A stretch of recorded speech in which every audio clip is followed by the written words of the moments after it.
Okay. All right, so Shiki, didn't you hate this Superman movie? Which one? You know, the one that just came out. No. What do you mean? It was terrible. It It's was out of the awful. It was made for it's kids. It was made for little baby kids. It was awful. There were too many are you jokes. telling There were are too you many telling me that the colors. are you Crypto telling me is that not a the good boy.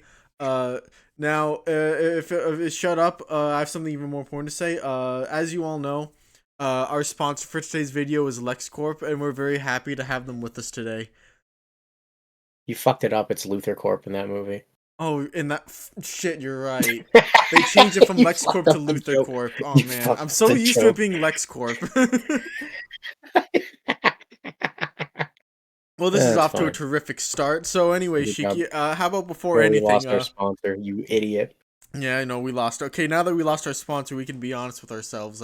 So before anything, what is your relationship to Superman before this movie? I had watched the original series growing up. I had By watched original Man of series, Steel. do you mean like the No, no, '70s? sorry, Like, sorry, the original movie series. okay. Yeah, people know what I fucking mean. And then I had exactly one experience with animated Superman growing up, which was a DVD of the animated Batman Superman fight team up special. I watched that a lot. And um, then I watched My Adventures with Superman with you. there's a huge gap there. Yeah, no, I didn't watch all Superman growing up. So, my first exposure to Superman was a pair of Superman pajamas I had when I was like 5 or 4. It was a cape Awesome. and everything. It was great, and I would wear it while watching this DVD box set we had of the old Heath Fletcher cartoon. Nice. So I watched that like a bajillion times as a kid and loved it. I watched the original, not the original, but like one of the old Superman cartoon that was part of the DC, uh, AU. And then I watched some of the Justice League Unlimited growing up, like some here or there. But then like I really got into it a long time when I learned what online video sites were. Then like I only recently started reading the comics like 3 or 4 years ago, and I like the comics. They're Nice. good Oh, most no, of the I found time. it. I found it. I found it. This is what I watched growing up. Batman versus Dracula. No, and here's the thing, that's really confusing because these were made decades apart with different continuity Batman. Oh yeah, no, like I remember seeing Batman versus Dracula on TV. I remember all the trailers No, for it and everything. no, these are the two Superman thing. This was the one Superman thing I watched a lot as a kid. Yeah, like that looks like the DC like AU, and then like the Batman. Shit, I'm forgetting the name of that Batman Yeah, the incarnation. Batman. The We Batman, watched yeah. a bit of it. I remember really liking it because I remember Batman kept holding like a tiny little thing of kryptonite in an evidence bag like it was drugs and kept waving it in front of Clark. It was Yeah. really funny. Yeah, I love it that like how you can really tell that like they brought in the guy. Obviously it was like mostly the same team, but like mostly like a Batman the animated series looks a lot better than Superman the animated series, so you can really tell when Batman showed up, the episode looked a lot better than most of the other show. That's funny. Yeah, like there's like, oh, look at all the interesting lighting they're doing and with the kryptonite and all of that. All right, well, now that we've established that, This movie was great. yes, I liked it a lot. Uh, out of the three big Superman movies, which we've seen all of this week, Yeah. I think it is the best one. Yeah, no, I definitely agree. Like, it's definitely the one that feels the most like a comic book. Yeah, Definitely. like In a I lot of think ways. the first popular one does a great job at establishing Superman as a character, but I think the actual like big plot they put him in is kind of lame and boring. Like I think the movie kind of falls off in the second half. Yeah, like the most interesting part is probably like when he's growing up with Mom, Pa Kent, and like getting to know Lois and the Daily Planet and all that. That and then like him dicking around with Lois and like the in the alley is like very good. But I think his actual plot with like stopping the flood and the earthquake is like it's fine. You know, it's Superman doing his thing. It teaches people what Superman is. Also, it starts with Zod. Yeah, that was actually kind of crazy. Like, we thought we were watching the wrong movie at first. Like, wait, is this the second one? Because Did I hadn't we seen the jump into movie in the a long second one? time. And then it's like, God, like obviously it has like a thematic purpose of like oh, this is what a bad Kryptonian does versus what Superman good. That's like superfluous. That doesn't matter that much. So it felt like they kind of knew, or at least were overly confident in them getting a sequel. I mean, I guess it makes sense. Superman's like the biggest superhero. Like he already had like a live action TV show for a bit before this. So like it makes sense that they'd be Yeah, confident to do a second one. if that's what it was. I don't know what the actual reason was. It's that was neat. And then this one is super cool because yeah, a lot of people describe it as it feels like you picked up a random comic book issue, which is true, and I really like that. Yeah.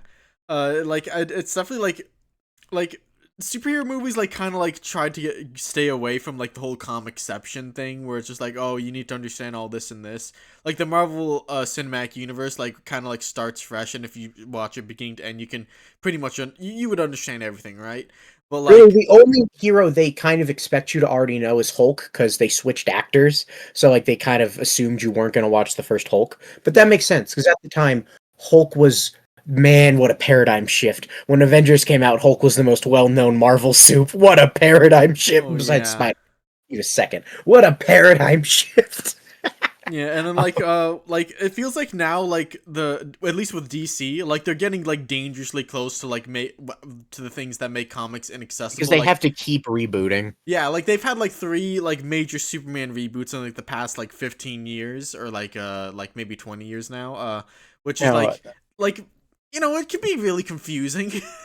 yeah. Now, thankfully, it is better with live action because with comics, it can be annoying because it can be radically different art styles, years apart. Sometimes people argue over which continuity it even is. That can hurt your brain. Whereas, at least with this, a general rule of thumb is different actor, different Superman. General rule of thumb. Superman Returns kind of fucks with it. But general rule of thumb, same actor, same continuity. Which, that's what your brain's going to do anyway.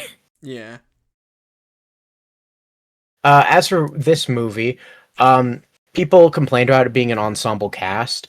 I don't really mind because, like, I don't need to learn who the fuck Superman is. I don't need to spend the entire movie being taught what a Superman is. No, I know like what a yeah, Superman no, this is is. the good thing about this movie kind of like feeling like comic book and doing the whole comic section and assuming you know who he is already. It's like it can just like instantly swing into the story it wants to get into. So like the movie was really fast paced and I liked that.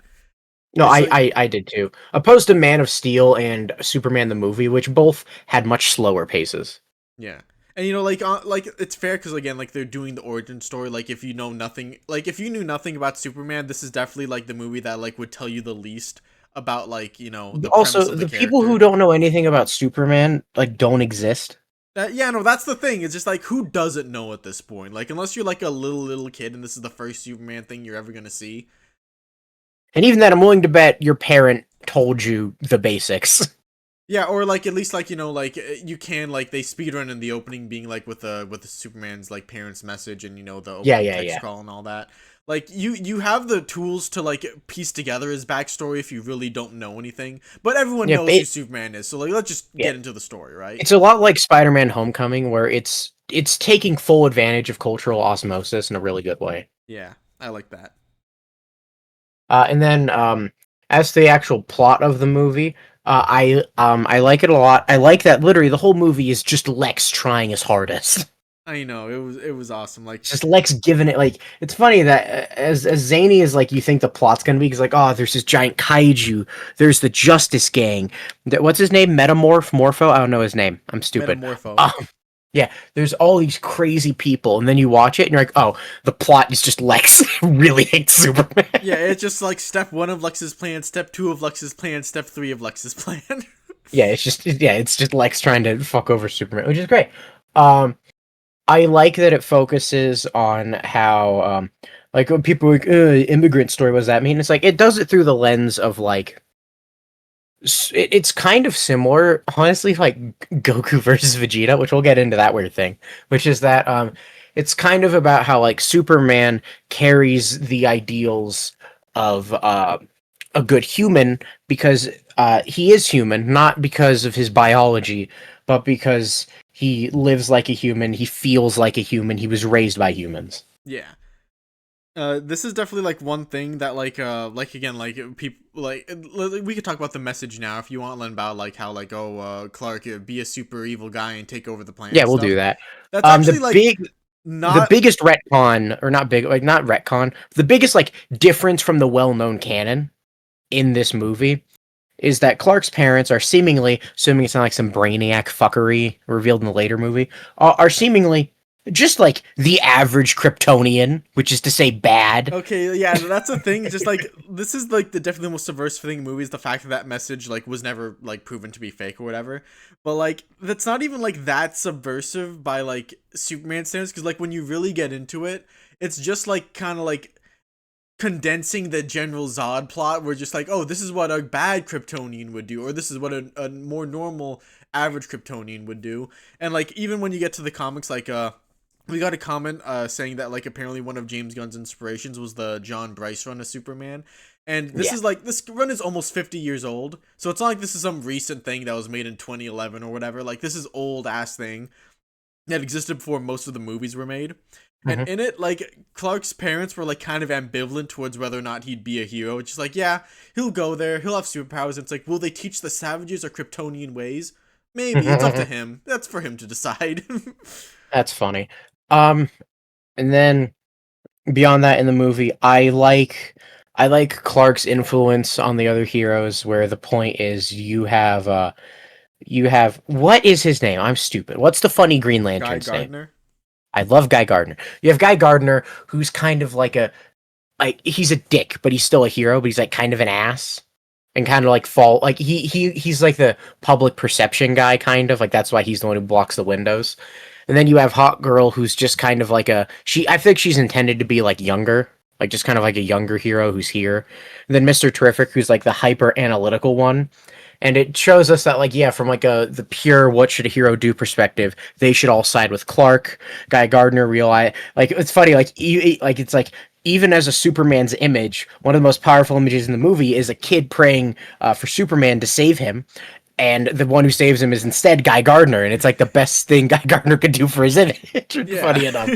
And then it's also show because like that's bad for his image on the global sphere, but it's good for his image in the hearts of people who actually care about not dying. Yeah, like after And the then kaiju battle, like one of the big differences between like the Justice Gang and like Superman is that like a bunch of kids are running up to Superman, giving oh him yeah, they're hugs, and running up to then Clark and hugging him, and they're yeah, not going near the Justice Gang. And then Hawk Girl is similar, but Hawk Girl is also kind of the whole thing of like how the Supes are a little different than Clark, which is they'll kill people. Neat. yeah, like, which also kind of shows the way they need to split their priorities. Like Clark is much better in a saving and evacuating city situation, and Hawk Girl is a much better in a killing someone bad setting. uh, I do and like then think that like the kaiju scene alone justifies the ensemble cast thing, because like okay, oh, it's very fun. here's how Superman's different than these heroes, right? And like like oh, he's like going out his way not to hurt the kaiju, even though like as far as he can tell, it's just a monster trying to destroy people. And from what we can tell, it seems like Lex may have just engineered it himself. Yeah, Where it's kind of shows like he's so kind it can even be a fault. Where Mr. Terrific, who I really like, because his whole point in the movie is basically being like, what is the smartest decision to do in any situation? And that's why he's the first one to try and figure out what's going on for Clark. Because, shocker, the smartest thing to do is to side with Clark because he's a good, strong person. yeah, absolutely. Another So, thing that was great about the kaiju was just that like one running like theme that I love throughout this whole movie, just that like all lives matter. Like that's why there's yeah. so much focus on like animal lives, like crypto, or like saving the turtle when the city's Yeah, yeah, evacuating, when they're saving the vacuuming, you see squirrel from the Grandma with the turtles. kaiju. Yeah, squirrel from a kaiju. He saves a dog, and the dog barks at him, and it's really funny.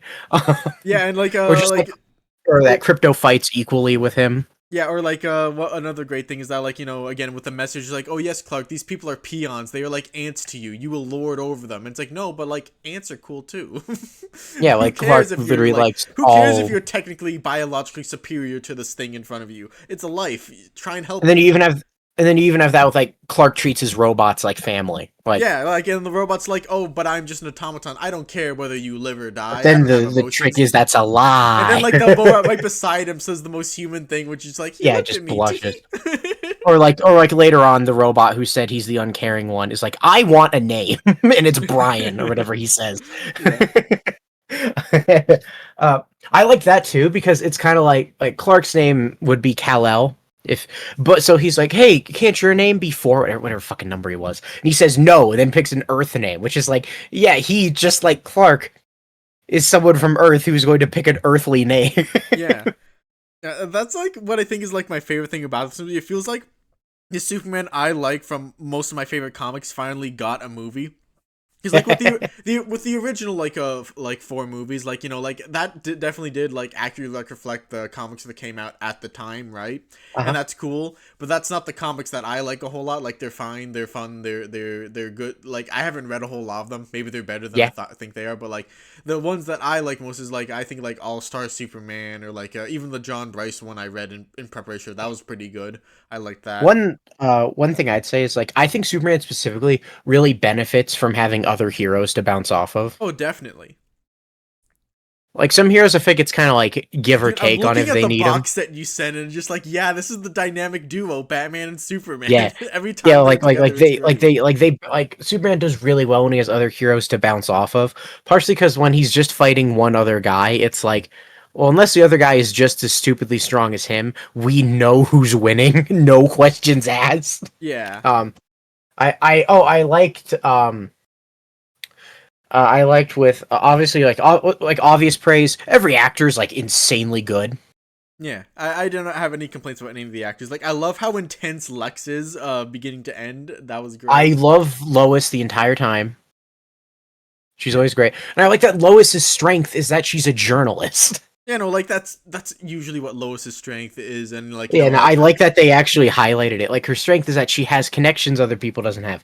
She's willing to go and push things that other people aren't willing to push. yeah, and you know, I remember like from the old Heath Ledger cartoons I watched as a kid, like they would Lois was great in those because like the whole deal was that like she was hyper competent from a civilian like standpoint, but like, you know, again, if a giant like monster attacks, there's not much she can do. But like, hey, if she's stuck in the train and people are trying to hijack it, she can steal one of their guns and shoot back.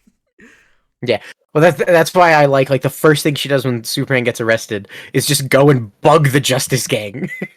Yeah, it's nice. She doesn't do anything stupid. She's like, "Help me!" Also, it's kind of nice to think that, like, you know, like Ossium's whole thing is inspiring people to be better and all that. So, like, we kind of see, like, what's the most that, like, a normal, non-superpowered person could realistically do, and that's basically Lois. Oh, similar to that, I love Jimmy. He's hilarious. Hilarious subplot. Jimmy's nice. Uh, and I always get distracted because Moke and I joked about this. He played young Sean in Psych, so whenever I look at him, I see young Sean from Psych, and it weirds me out. And then other thing that I just liked, I liked that like the bugle, like the main bugle, like other three reporters are there. Yeah. I like that the sports guy, the gossip lady, and the chief are all there. It's very fun. Yeah, I don't know. I Because don't the remember the sports guy's sports so guy's name. funny. But, like, I see him in, like, most Superman adaptations. I'm like, oh, yeah, it's the guy. It's the guy. Like, dude, he was so funny in My Adventures with Superman because he was such a fucking ass. Like, all I know is that he's always in charge of the sports section. He's always an asshole, and he's, like, almost always funny. Yeah, so that was all fun. Yeah, it's very encapsulating and good, and also just like like obvious thing. Regardless of how you feel about Zack Snyder's Superman, it's without question that it's intentionally very different from what people know Superman to be. So it just felt kind of nice to see like a pure Superman. It was nice. It was so Oh, good. I loved his dynamic with his parents. Yeah. Uh, I Uh, we got a the comment Kents were about that was great. kind of interesting that like said like yeah, they were unsure if like whether or not like Clark was avoiding his parents because it was like 30 messages on read. But Oh yeah, I I like that. yeah, I I think one is just he's busy. yeah, no, I assume that just because he's busy, he's leading two lives. He's like, you know, busy being Superman. He barely has But time I for would argue anything the way it else. works is early on, that's what you think. So it's like, oh, he has the double life. He's really busy. Also, his parents are kind of hard to communicate with, as we see when he does call them, and they're very funny. So at first you think, oh, it's just that, but then you learn it's also like he's having a little bit of like a mixed identity thing. You wonder if that might be leading into it. And they don't outright say it, which I'm fine with. I kind of like that about James Gunn's ensemble casts. He doesn't outright spell out the conflict that often, but if you're paying attention, you can pretty easily infer what it is. Yeah. At least with the side casts, usually he Although doesn't I will spell it say, out as obviously. if I wish there was anything more in this movie, I would have liked it more Ma and Pa Kent, like either like maybe like a flashback when Clark was younger, or like just more time on the ranch before he, Yeah, because they I get back to really the liked action. them. Yeah, because like Pa Kent's conversation with Clark is one of the best scenes in the movie. Yeah, when he's eating cereal on the thing and he's talking about like Yeah, and parents he, like yeah, giving their yeah, and he tools says to like their the duty of kids. a parent. It's like, oh, that's so nice, and also again ties into Lex treating his Superman clone like a toy that has to do whatever he says. Yeah, it's just a toy and a weapon, so that's all he knows and understands how to do. Yeah, I liked it a lot. Or like, what's funny is you can even see that with Crypto. Yeah. Crypto isn't forced to do anything. Crypto's a free spirit. And like the thing is, I actually like really like how they changed Crypto in this because like I knew who Crypto was, but I never cared much for him Mhm, because we just saw yes Superman and his perfect super sidekick, but now mhm. it's the perfect Superman and his agent of chaos. Just this little goober. Like I know it will never happen, but funny thing to imagine, Puff, is we get the Batman with Robert Pattinson too, and he gets a like a gloomy but kind of hopeful Robin, and then we get him and Robin meeting this Superman and Crypto. It would never happen. That's super funny to imagine. You know, Just like overall, the one thing that I always like, kind of like like this is just a weird thing I had about the Dark Knight series is that I wish they included Bat Dog because he doesn't have to be goofy because remember, Bruce is just a really rich man with no superpower, so him having a guard dog is just he's something that not makes weird. sense, and also that's just sometimes how Bat Dog is. Like his name is Ace, he'll just sometimes be Yeah. a boxer who stands outside the Wayne Manor and just make sure no one breaks in and stuff, and that's nice. Yeah. Yeah. All right, so we did all. Oh, minor Superman thing that I forgot to mention. I also watched Super Pets with Mocha last year. It's very, it's a funny, dumb, cute plot. I love the main villain. I love Lex's hamster. That part's great. But also the joke we made every 3 seconds, Puff, is that Crypto's played by Dwayne Johnson. It just sounds like him. He's just doing his Oh regular man, voice. oh So god. every 5 seconds, we're like, "Oh my god, it's The Rock!" And then biggest reveal: this is the post-credits scene. Is this was all to promo Black Adam? So Dwayne The Rock Johnson, voicing Crypto, talks to Black Adam, voiced by Dwayne The Rock Johnson, and Black Adam's dog, voiced by Dwayne The Rock Johnson. So it's this post-credits scene of him voicing two characters talking to each Oh other, my god. revealing that this entire kids movie was a stunt to promote his mid-ass superhero movie. Mid, dude, that was worse than mid. That was You're boring right. as You're hell. right. You're right. We I literally couldn't see finish a it. It was red too door boring. and I want to Okay. paint it black. Like the Black Adam going in slow motion scene is a meme. Have any of you guys seen that with the audio on? Because they play Paint It Black, and it's so jarring. It was so confused. It was such a confusing choice. Yeah, it was very strange. Yeah. Oh wait. There's more stuff I want to talk about the new Superman movie. I really liked his conversation with Lois about what the real punk rock was. Oh, that was so cute. Yeah, because like Superman is kind of like had cycles. You can kind of observe the cycles of like interacting with counterculture. So like Superman, main superhero boy, he's the face of all superheroes, and then a bunch of edgy like comics that come after is like, well he's dumb and we're cooler because we kill our heroes. Then you'll get like a comic being like, no no no, actually it's cool not to kill people, and that's the real punk rock. Like that one issue of Action Comics, I forget the number, but the movie adaptation is called Superman versus the Elite. It's one of my favorite Superman stories ever. It's great. Hmm. And then like we'll go back to be like Superman's the face of thick comics and stuff, and then we'll get a Man of Steel being like, let's deconstruct Superman, make him fucking super edgy stuff, and deconstruct him because We'll Superman. get to Man of Steel. We'll get to Man of Yeah, Steel. we'll get to Man of Steel, and then we'll later like just try and reaffirm. No, no, no, he's the real punk rock. Because like Yeah. the And like, whole pop punk thing is like that is the music genre that's like the easiest to like pick on because it's like yeah. it's like pop that's pretending it's not pop, so like it's easy to make fun of and stuff while also technically Yeah. being pretty popular, and so that's kind of Superman. That is kind of That's actually like one really cute thing they added to Clark is his like kind of defensive dorkiness. yeah, I like that. The two I think of are him being like, "Hey, I really like that band," and the other is just him taking a breather and Mr. Terrific yelling at him. He's like, "I'm doing important stuff." Like he just has this like, "God, leave me alone, man. I'm working on it." Like I'm tired. Yeah. It's really good. Uh, Do you want to get to some of the dumb complaints about it now? Yeah, let's do some dumb Oh wait, complaints. We before could that. save the big one for last because I have notes for the big one. Okay, but before that, I just want to say one thing. I want Jason Momoa to appear as Lobo in the next Superman project, or just any DC8. I don't know if that's gotten confirmed or if that's just a fan casting, but I had that same thought because I was driving home from the movie with the people I watched it with. We were talking like, oh yeah, Jason Momoa is not Aquaman anymore, and then we're like, he could still play a superhero character, right? And then I remembered, oh yeah, there's a long-haired bounty hunter guy that hates Superman. I Dude, think he he could play has the him. build, he has the hair, he can do it. He can He can do it. like just act as he did for Aquaman, but like keep the edge up. Yeah. It'd be great. I'd love it. Yeah, all right. So complaint. So, well, Shiki, how come when Superman was talking to Lois in that one scene with a giant monster in the background, Superman didn't do anything about it? Well, what's going on here? This is so stupid. This movie has ADHD. There's too much going on. One, it's funny. And also, first of all, I love the disingenuous framing. Like, look at this stupid movie. It can't even focus. When earlier in the movie, we had a much longer pure dialogue Lois Clark scene that wasn't interrupted.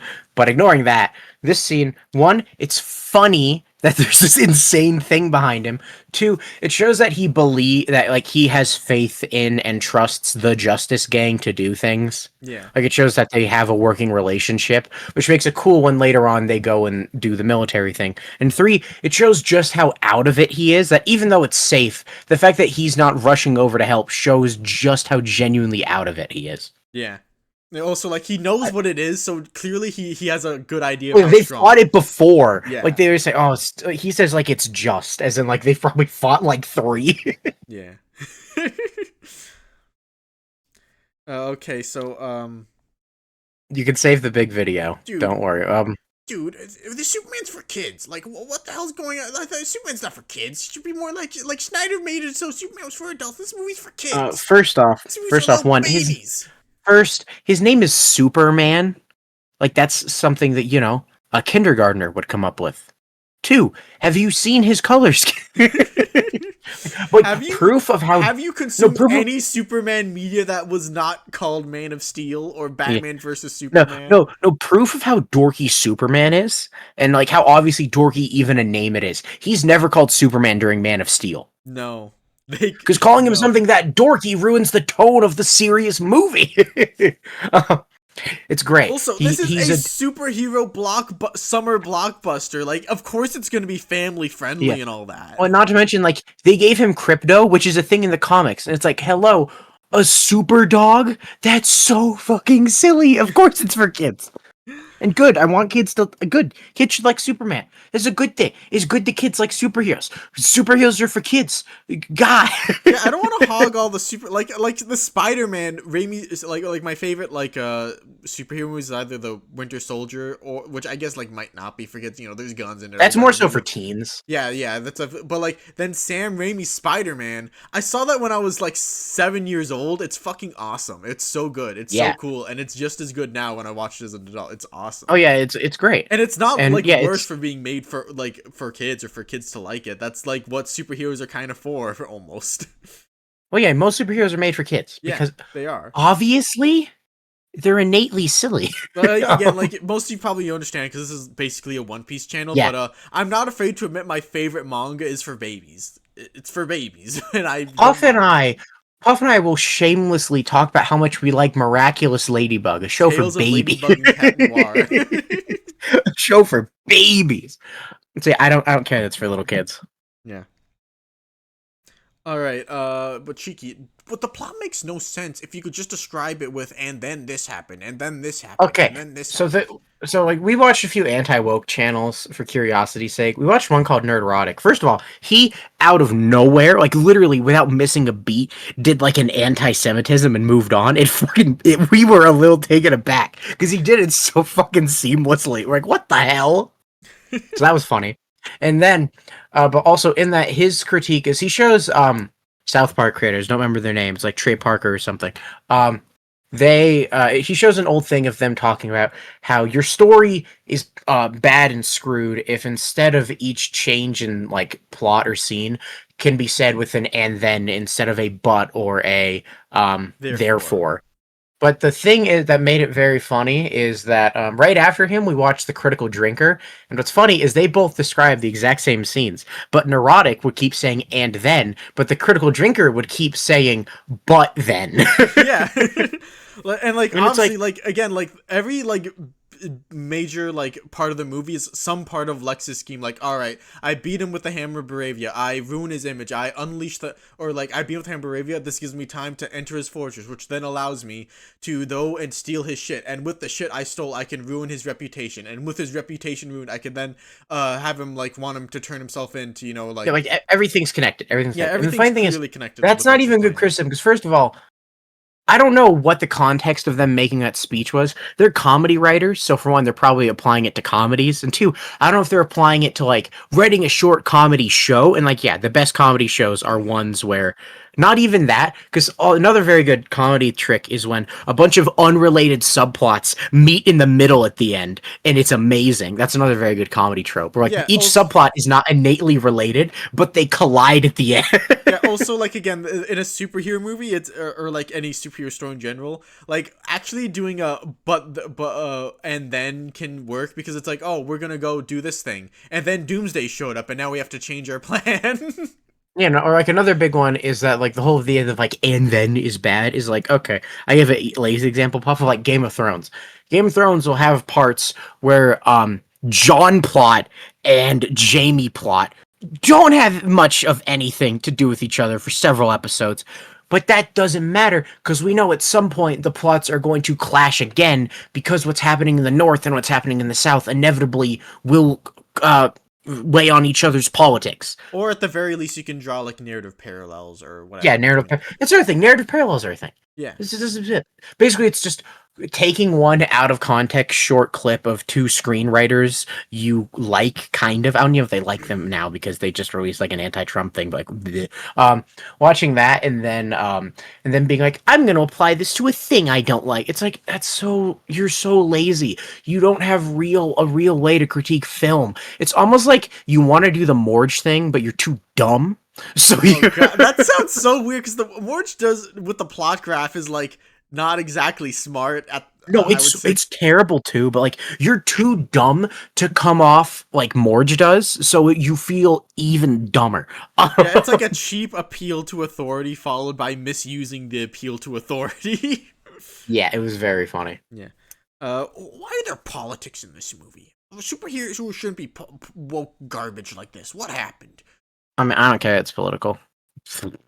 I mean, like, Like I hate to be like that guy, but you guys remember that like originally Superman was like anti-Nazi propaganda, and you know the X-Men are like 50 years old at this point, and yeah, comics have or you know, been like, using or like politics in their storytelling as since. in old Superman comics, he would help unions too. Like, there's that brief push in Superman's history to make him like a very patriotic American symbol, and then shocker, right after that was forced, you got a lot of stories about him rejecting his Americanness. Kind of writers, you know, being like, "Hey, stop that."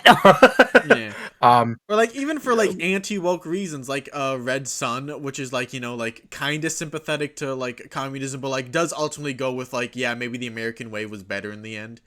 Uh mhm. so like, but like even then I think the story is better for including those elements in it. Yeah. It's just like I don't care. Like, yeah, is it political? Yes, like but it's not like I feel like there's like levels of political that people can understand when it's for things they like. About how there's a different like there's levels of political. Like there's a difference between like I don't know, fucking what's a political movie? But Oppenheimer. I name a famous one. There's a difference between like Oppenheimer and how political it is, and like Superman, which has political undertones of like there's an undertone of we shouldn't fucking hate immigrants. There's an undertone of we shouldn't Israel should not fucking kill Palestinians. Like there's some undertones there, Yeah. but they're not outright stated. Like Superman is not literally a Mexican immigrant. The countries are not literally called Israel. It's called Baravia or something. Yeah. And It's you like know, I like don't I don't it's not like someone's looking at the camera and saying we need these policy changes. Like no, it's just like it's just the general vibes of don't punch down, try and help people who are less fortunate than be yourself. nice. Yeah. And oh, Pav, do you have anything else, or can we get into the person who does not like that message? Oh, let's see. I feel like oh yeah, right, the shoot, it's too okay, yeah, I guess that's a Man of Steel thing, so I guess we could save that later. Okay, we'll get all right. Time for the thing that made us want to make a video, which is we watched Ben Shapiro's review of this movie, and it was very funny. Man, it It was was very not funny. good. He said so like genuinely partway through, Puff's like, "Damn it, I should have recorded our reaction to this because he's saying so much." I know, it was so great. Like He like said his so Barbie much. review also blew up, but I think his Barbie review was just kind of boring. He's like, the set looks nice, but the message is stupid and dumb. I'm Ben Shapiro. I don't like Barbie. I didn't care. It was boring. This is fucking juicy. He says some insane shit. Yeah. A lot like one is some are like whatever. Like he thinks the editing is like too fast paced and ADHD. I don't care. You old man. You old man. So I don't care about that. And then what's funny is like we'll do like his some of his minor complaints are like no, I don't even gonna bring back complaints. Ben's entire thing basically revolves around the fact that and some other anti woke people we don't know them as well as Ben. Ben Shapiro's the one we know the best because he's funny. They all kind of have this thing of like Superman isn't just a character, he's like a symbol that needs to be respected. So things like his dog being disobedient, his cousin calling him a bitch, him starting the movie by losing a fight, these things are innately unacceptable because you are hurting the image of an American icon. It's like, wow, you are fucking losers. You sound like a loser when you say Yeah, that. God forbid Superman have some vulnerable moments in his movie. Like, there's another thing I like about it. Just swinging into things is that like, all right, it starts with Superman losing a fight because we all know Superman. It's like, oh, the fact that he lost a fight, like is kind of means something already. Let's see what that's about, and we just kind of swing into it. Yeah, and then like you have but then with Ben's thing, you have he does a few things. The big one of the funniest ones, Puff, that blew our mind is he says he didn't like Ma and Pa Kent. We're like, oh, why? And he says they're not noble enough. They're kind of ugly and dirty and live in a shitty house. And it's like, wow, Ben, you hate rural Americans. Like I obviously I know he does. I know what policies he likes, but it's weird for him to spell it out in a movie review. I know, To just say I hate rural Americans. like Mom Pocket are just like they look like people who would they look like your aunt and uncle. They just They look look like like that. Midwest, like they look and act like Midwestern ranchers, which is what they are. Yeah, I think he Like they don't compared know them how a a lot phone to. works. Yeah, they compare he compared them a lot to like the one from the original movies, and just like, oh, they look so like nice and clean. They're not they're much skinner and leaner. They look wealthier, and No, I guess that's I why he think liked them. no, I think like that's the joke I made when we started the old movie Puff, which is I think the problem with Ben is just one, they don't look as skinny, and two, they don't like not because like Mom and Pa Kent in the original aren't wealthy either, but like they dress nicer, so you could argue they presented wealthier. Whereas in this, they dress like people who live on a ranch in Kansas. Yeah, they dress like people who work on a farm. That's how they dress. Which is weird because Ben simultaneously argues that like the core moral of Superman comes from the fact that he's raised by Americans, but also when he sees a pure depiction of a Kansas American, he hates it because Ben hates poor people. So all that was very weird. And then the other thing he does that with is Ben outright says that Superman without the American way would be terrible to the point that he says if Superman was raised in any other country, Lex Luthor would be right. Which is Yeah. clearly a lie for two reasons. One, Ben, there are people from not America you like a lot. You employed Jordan Peterson for several years, and he's a filthy fucking Canadian. He's one of my people. Yeah. And then, on top of that, Ben has called Biden and Obama fascists several times. So clearly he thinks bad people could come from America. So his like America's centralness doesn't even make sense by his own beliefs. No, it's just That was so very funny. like the whole Like it's time just he's like describing what Superman should be. It's like the whole concept of like humanism or like compassion like can't he says exist he hates outside of humanism because it's America. too vague. Yeah, it's too Yeah. vague. It has Well, to be Americanism. yeah, it's kind of just like it's honestly what you'd expect to hear from a kid who grew up during like the Red Scare. I know, like, and the thing is, he actually like he brings up Red Sun, the comic, and be like, "See, this is what happens when Superman's raised not in America. He becomes a Russian dictator." And it's like, what? Superman isn't evil in that story because he was raised by Russian farmers instead of Kansas farmers. He became a dictator because he it was the political power that corrupted him. He was too close to the government. It was Yeah, like fucking Putin. He was working directly with Putin. yeah, he was like raised directly Sorry, by not the Putin, government. not Putin. Sorry. So, oh man, I'm getting mixed up now. Was it Stalin? I haven't read Stalin. Red Sorry, Sun. yeah, no, sorry, I Oh, got he the was names raised by. mixed up. Okay, I haven't read Red Sun, so I Yeah, he don't know who worked with raised. Stalin, and then Stalin doesn't actually believe in communism, and then like he has to try and do it himself, and becomes like a benevolent dictator who's going down a slippery slope because And Brainiac's then there. when you described that to me, I thought it was funny because it's like, oh, that sounds more like Animal Farm, where it's not so critiquing the political system itself; it's critiquing the fact that when Russia tried it, the leaders were oligarchical fucks. Yeah, like for the uh, first half of the movie, when it's just like, oh, he was just a guy like raised by Russians, he like just represents like the high ideals of communism and is just a mhm. great upstanding person. Like even when he's fighting American soldiers, he like doesn't kill them, and like even like when he becomes like eventually becomes like that benevolent dictator type person, like Brainiac's like, Superman, if we just invade USA, we can do this in like 5 minutes because you're super powerful. It's like, yeah, but I don't want to do that. I want to win the moral argument. I want to convince them that this system we have works, and like that's a pretty even then, even like at his lowest point, he's still doing pretty good, honestly. That's funny. No, so yeah, that was Ben being weird. And then the other thing he did is him simultaneously denying the politics in the movie, but also saying if they're right, then the movie's wrong. Where the first he's like, it's not Israel Palestine. I don't know why you would think that, because from what we can tell, the poor country isn't full of evil jihadists or whatever racist thing he said. But then later on, he's like, the moral of this movie is that Superman has to be nice because he stops a war, but presumably by stopping Baravia, the other side is going to attack them, which is like, Ben, that is you inserting your own beliefs on Israel Palestine onto this. Even you can't admit your lie that that's not what it's about because you subtly imply it's true. Also, if we go with the hyper like logical like in universe type argument thing, it's like, all right, if the other side attacked Baravia, Superman would do the same thing. He would just stop them. Again, like Superman didn't kill anyone in Baravia because that he doesn't do that. He just flipped over their tank, said, "Don't do this." And if the other side attacked, he'd do the same thing. Yeah. Or like in this case, he would be like breaking their shovels and like taking away the 6 handguns they had because they were really presented as really really poor in that one.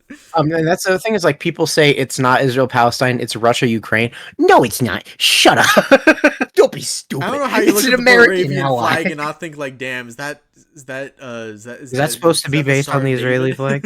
Yeah, like like the colors of both sides kind of imply that.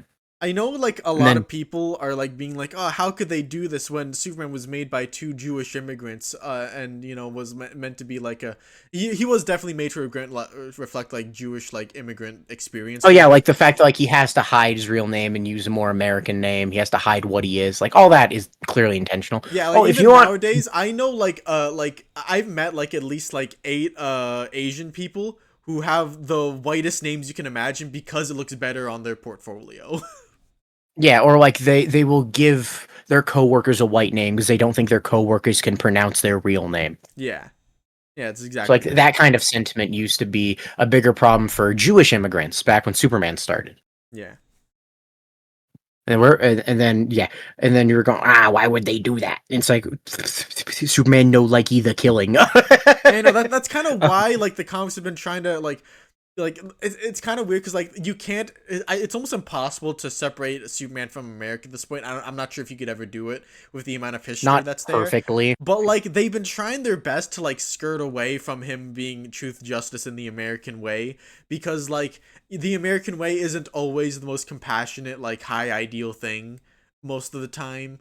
Like it's kind of vague. Like, and also, if you want a superhero, that's whole thing is striving for the ideals of the American way, no matter how bad the system is. That is Captain America. uh, Also, funny thing is, like, even the most famous him of saying truth, justice, and the American way in the original movie. Right after that, Lois says, "In that case, you're going to be fighting every politician in this country." So, kind of an admission that even the current America in the Superman movie is not living up to that standard. Yeah. Yeah, it's simple. And then, yeah, so basically, Ben Big Silly. The part where he said Lex would be right if Superman was raised anywhere else is so fucking funny. Yeah, Ben, if he was raised by Brazilian farmers, he'd be so evil. I know.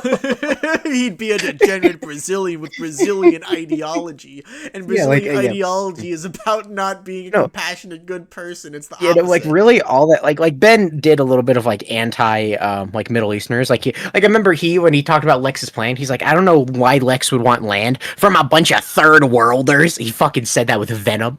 But it was more funny that he hated rural Americans. And then the other thing he did is he tried pointing out plot holes, but it turns out Ben's a fucking idiot. Because his plot holes weren't plot holes. What do you mean, Cheeky? What was he wrong about? Come on, tell me. What was he wrong about? When he said that Superman saving the woman from the falling building is a plot hole because didn't all the people in the building die? They were evacuated, and they made She a was point to show evacuated. that. She was part of the evacuation. Yeah, they made a point to show that that city was like damn near empty by the time Superman got there. Unlike a separate movie, which we'll talk A about. certain movie we're gonna get to.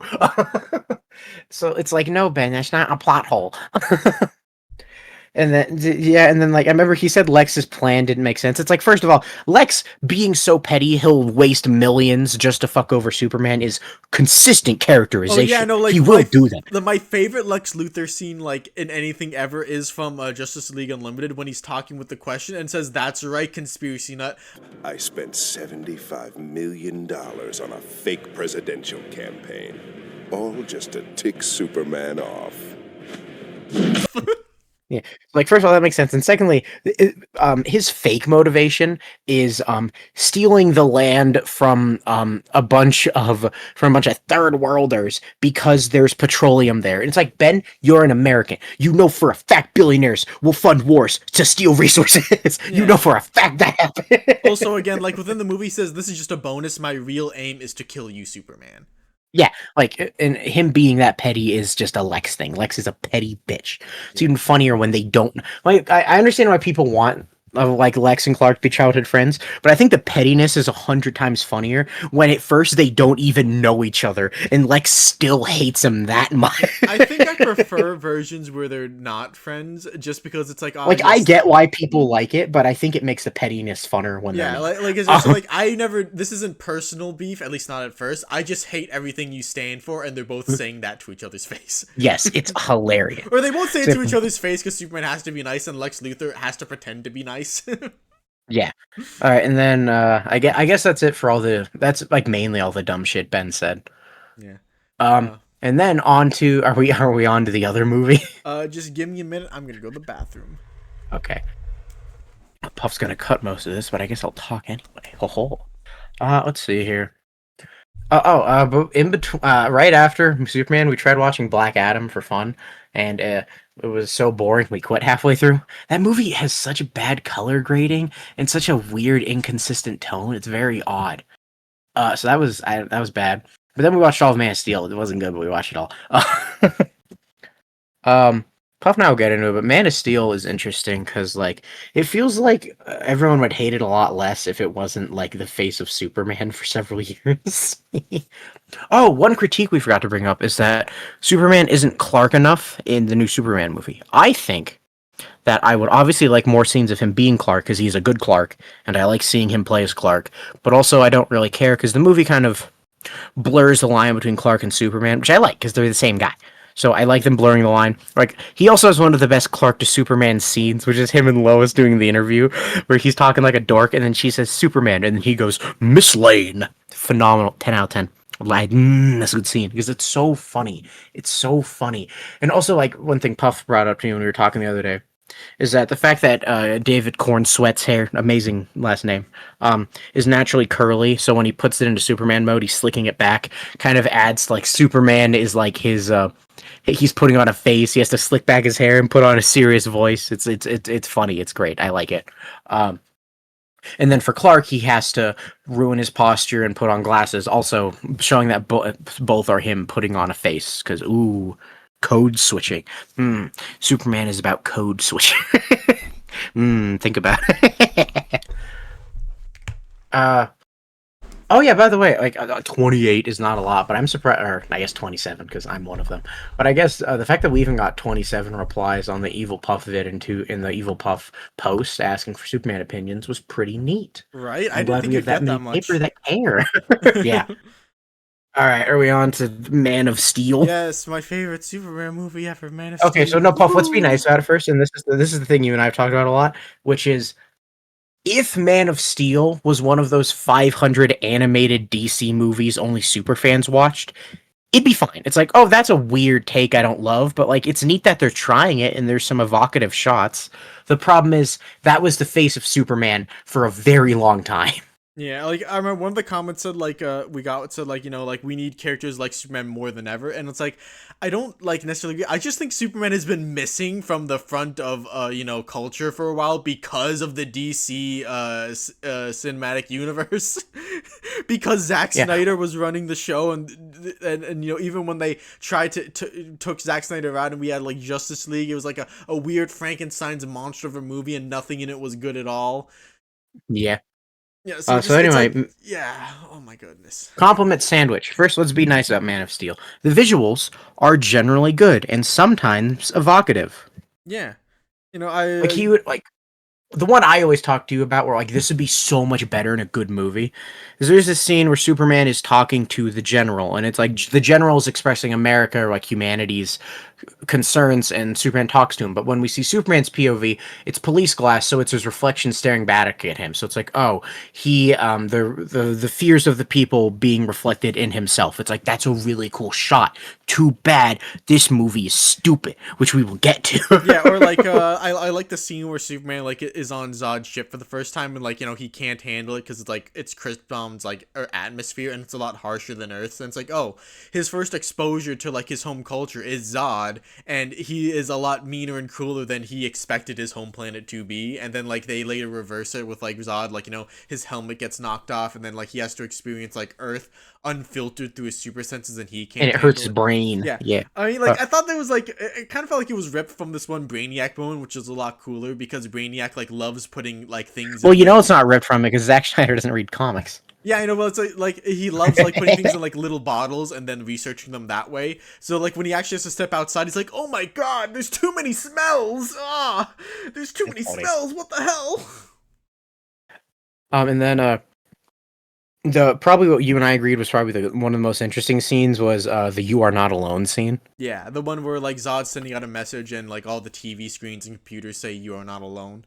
Because it's just cool because it's like to every human that's like the scariest thing they've ever seen, but to Clark it's like this really interesting, potentially hopeful message, and it's like that's a really It's cool like, oh, dichotomy. I'm not alone? Are there other Kryptonians out there? Like, that's cool, that's nice. At the same time, some of the visuals feel like they were made by 14-year-olds, aka half of Clark's needless Christ posing. Or like the and General's the Zod dream scene skulls! with all the skulls on it, and he's slowly Actually sinking into the mountain of skulls. Like that feels like something a 14-year-old would draw. So imagery can be evocative, can be silly. And then on to what I think is the biggest problem with the movie, which is they can't decide if Superman is heroic or not.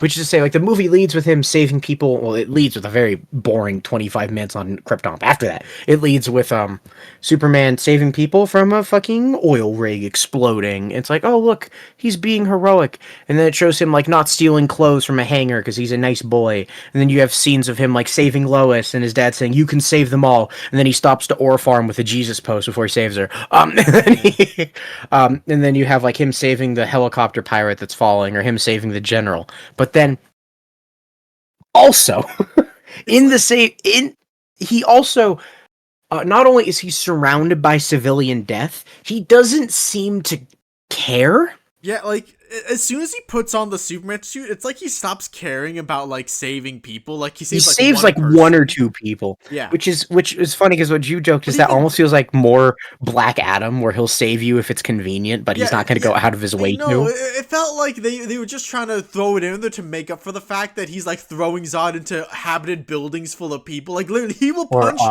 his enemies into occupied buildings just to, like, show off how strong he is, I guess. Like, oh, yeah, one of the big ones is when they got tackled into an IHOP, and there are visibly people in there.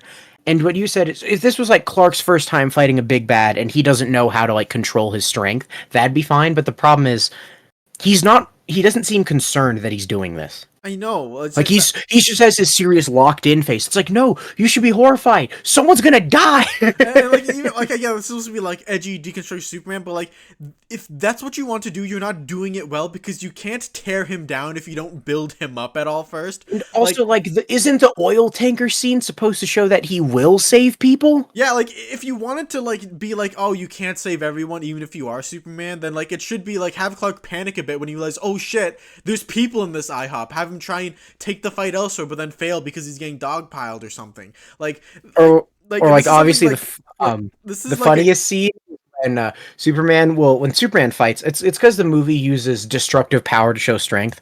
Clark can throw people. I don't even want to call him Clark. I just want to call him the Man of Steel. Can like throw people through tons of buildings, tackle them through things, lots of explosions. But when Zod's goon fights him, he just smashes him into the street. But it's like the side effect of that shows that Zod's gang is nicer to the civilian population. It seems like they're just like, yeah, let's just beat up on Superman. Superman's like, I want to destroy the building behind you while doing this. Or like the one where like he throws a fucking truck full of oil at him and he just like slide jumps over like he's all cool and then it explodes. Oh no, well, there's a reason people have been calling him Aura Man, and it's because like there's a parking garage behind him, and like that's the problem with the Zod fight. You see people on the street running around, so you know there's people around, and you can assume there's people in the buildings they're breaking into. But when Zod throws an oil tank around him, a man hops over it, and then it crashes into and explodes a parking garage. It's so there's probably people in there. It's like, not.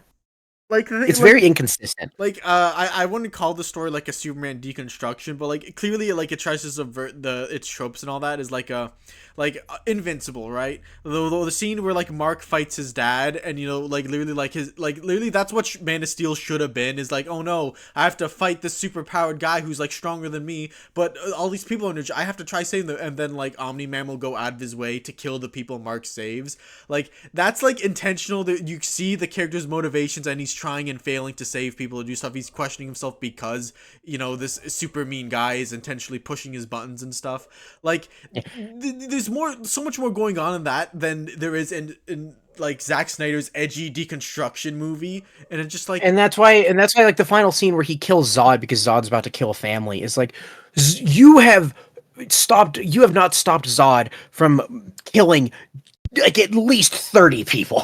I know, like again, like the scene means nothing because to this point I'm not even convinced that Superman likes being a hero and enjoys saving people or like has any real aversion to killing people. They didn't even build anything like that up, like he has a no-kill rule or anything like that. No. And also like another thing they didn't build up is like the people rejecting Superman isn't interesting because like the new Superman did this right. He's a beloved public figure, so when he gets rejected it means something. And this, no one really knows or cares about who he is from the looks of it. So when he gets rejected, it's like, oh, this guy none of us knew about is part of this alien race. Yeah, fuck him. It's like, yeah, they don't know. No one knows him. In the James Gunn Superman, it's just like all the kids will run up and hug him and be like, yay, woo. But then as soon as they hear the message, the parents will like pull the kids away. And it's like, oh no, something has been lost here. Whereas like with Man of Steel, it's like, well, you didn't build this up properly, and now this is just kind of empty. Yeah, so that's odd. Also, the scene where Clark fucks up the truck is like, wow, you're an asshole. I know, I don't like mind a younger like Clark being kind of petty. But like I feel like the way it should have been done is just like he like just gently tips his car over, or like, you know, like you said this. He should have just the joke I made is because I said he can't actually mess up the truck because it's a logging company, meaning he'd be inconveniencing others. So what I wanted him to do is pick it up and put it on a parking lot across the street. Yeah, he's gonna be so confused, and it'll be like he's gonna be so mildly inconvenienced. It's also the other problem is I don't know if this is Henry Cavill because he's just too manly and jacked, or if it was the directing, but he's a terrible Clark. Yeah, no, like that's yeah. Like when the guy's like, you want to go, tough guy? It's hard to take seriously because it's this jacked, white as hell bearded man glaring at him. It's like, dog, I would assume that's the local farm boy that's gonna throw you through a window. I know. Oh man. Yeah, He doesn't he look was very not. like unopposing, which is like weird. Yeah, he was not a good Clark. Well, we got like good pettiness in the first Superman, where like he runs home faster than the jocks can drive. Like that's funny pettiness. Yeah. Because he did all that just so he could say, "Yeah, I ran home." Like he did it just so he could get that one line. Yeah. Oh man, can we talk about my least favorite scene in the movie? Sure. You remember it, right? Yeah, the tornado. Yeah, okay. So this is the compliment sandwich time. Pa Kent not wanting Clark to be a superhero is a very interesting motivation for him. Because it is like, Yes. oh, like, if once he starts going out of his way to save people, he'll never stop, and, like, the weight of that will crush him over time. I don't want him to spend his life like that. Like, that is an interesting, good motivation for the character. Like kind of like instead of like it's to oppose the original where he's like, you were sent here for a purpose. Like the first Superman is very Jesus undertony, whereas this one is also, which we'll get into, but at the same time he's like, no, you are my son, and I, as your father, am worried about you and want to protect you. Like his first concern is not Clark was sent here to save people. His first concern is this child is my responsibility. Yeah, so like that's an interesting direction for the character, but like the way they killed him is the stupidest thing. Where it's really like, no, Clark, don't run 30 feet ahead and just grab me and then come back. That's like, no, don't do it. That's Or what's no. even funnier is like because of how long the scene is, by the time Clark gets Ma away, he had time to run over at normal speed and help his dad and like subtly use his superhuman strength to block the car from crushing his leg. Like that was entirely possible. And if he does something a little impressive, the watching crowd is going to be like, "That's our farm boy. That's our farm boy."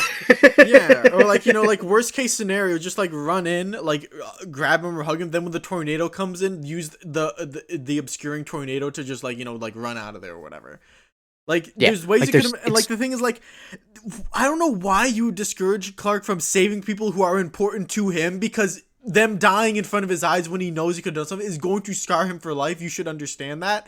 Like there should be a clear difference between going out of his way to try and save people from like natural disasters or supervillains, and trying to protect the people he personally cares about when they're right in front of his face. Like if I was rewriting Man of Steel, I would have had it be like a supervillain comes to Smallville to like rob a bank or whatever, and then like while he's like tearing up the town or whatever, like Pa Kent's like, no, Clark, don't get involved with him. I don't want you going anywhere near that maniac. And then like maybe because of Superman's inaction, that like leads to Pa Kent dying later on. Like I was thinking, so I'm also, basically like, kinda, make it kind of like make it more like yeah, that's Spider-Man's. kind of what I'm thinking, is that like it's like Spider-Man, because like, oh, because he chose not to act, and then like like when the supervillain like left his field of vision, he went and did something that scarred him for the rest of his life. But the difference is Uncle Ben was nice, whereas if Pa Kent does it, it could be interesting in the sense like, oh, maybe Pa Kent Yeah, maybe was kind of Pa Kent was wrong. Maybe like he shouldn't have listened to him. Maybe he should have listened to like his instinct to want to protect people. Like it would have been like for your edgy deconstruction Superman, that could have made that motivation work, I think. But instead, because it's just a tornado when he's standing like 20 feet in front of Clark, it's like, well, what's stopping him? That's the other thing, because like his dad's whole thing is clearly Clark's self-preservation, but Clark never shows any sense of self-preservation ever as an adult. No.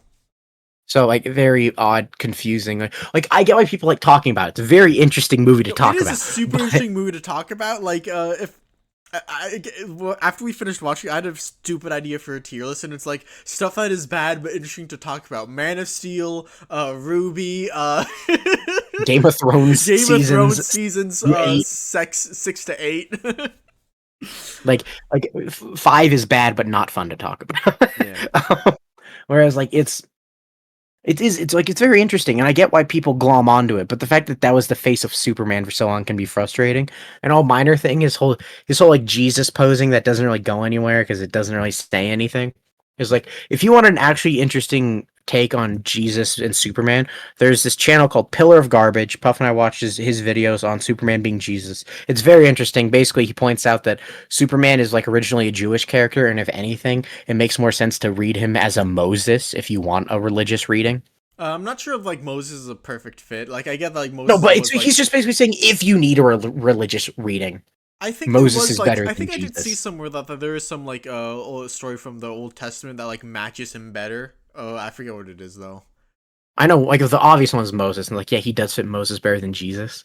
Like I think like what he pointed out that is true. I think the problem is a lot of people like Zack Schneider who aren't comic or show nerds, their best knowledge of Superman is the most popular movie. And that movie is very Jesus-y. So they assume, oh yeah, Superman being Jesus' core to his character. Yeah, When it's not. American, Jesus, Christianity. Yeah. No, I feel. I hope Henry Cavill gets to be a superhero in the DC new universe because he's a fun actor and he's a nerd, and I want him to get to play a superhero or even a super villain. Who cares? Oh my god, dude! I'm just imagining like they do General Zod, but it's Henry Cavill. Dude, that'd be goated. That'd be Dude, the meta commentary, the meta commentary.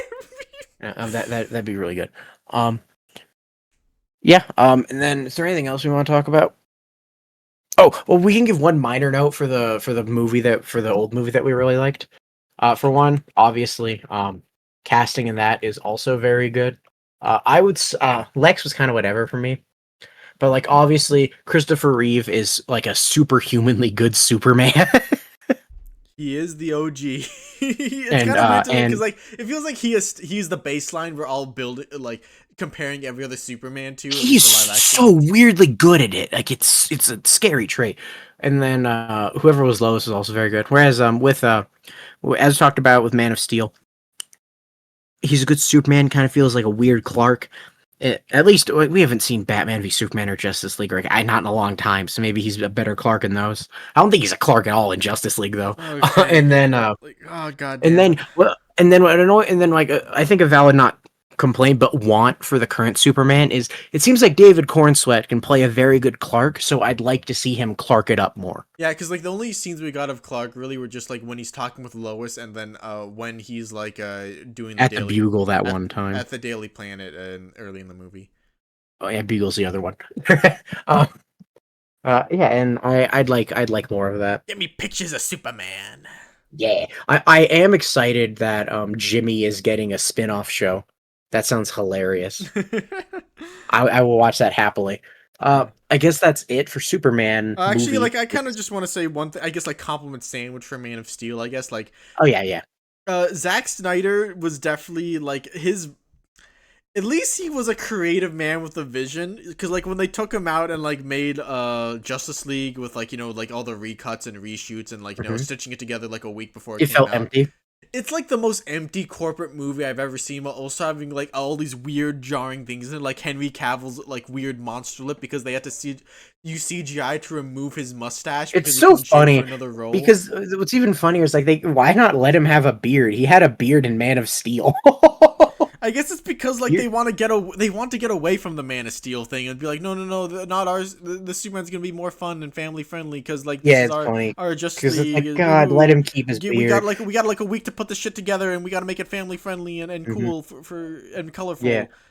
No, like I think that his movie, I think his take on Superman is extremely interesting and fun to talk about, and that's what I mean of like if it wasn't the face of Superman, I think people would be a lot less critical of it. Yeah, or like if he just like did like like an Invincible or like an Irredeemable and just like made his own Superman spoof character and made like a movie or show about that, like there's less reasons to be like critical towards it, or like at least like it didn't poison the well the same way this does. Yeah. Because like even now after the movie's been gone, like we have like a whole horde of Snyder fans like like boycotting the movie before it came out. Snyder fans are so funny because Zack Snyder seems like such a normal guy, and his fans are like actually like maniacs. They're animals.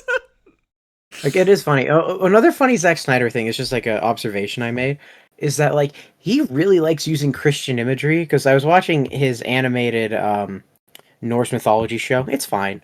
But there's a scene where Odin, who is not the main villain, the main villain is Thor, sees a vision of the future, and it's him being replaced by Jesus as the most worshipped figure, and they're both doing like their crucified poses, and then we leave. And it's like that was such a strange choice. Well, I mean, I'm not Why sure that's did strange we do because like that? literally isn't it true that's the only like real text we have of like Norse like No, that'd be, but religion? it's not portrayed as like this sad tragic thing. It's portrayed as like get fucked, Odin, you fucking Okay, loser. all right, yeah, I was about to say like is that It only was like portrayed real? like no, Puff. I had that thought too, of But like, like, oh, let me it's a say the thought for the commentary. people watching. No, I'm about to. It's a commentary on Christian whitewashing of Norse mythology, right? Yeah, because like the only text we really have of it was like Christianified, like it in some way, like that. Yeah, Usually, which like with like happened the to war. Greek mythology too Yeah, a little bit. usually with like what they did with the Ragnarok, that's the example I've always seen. Is they're like, oh yeah, don't worry.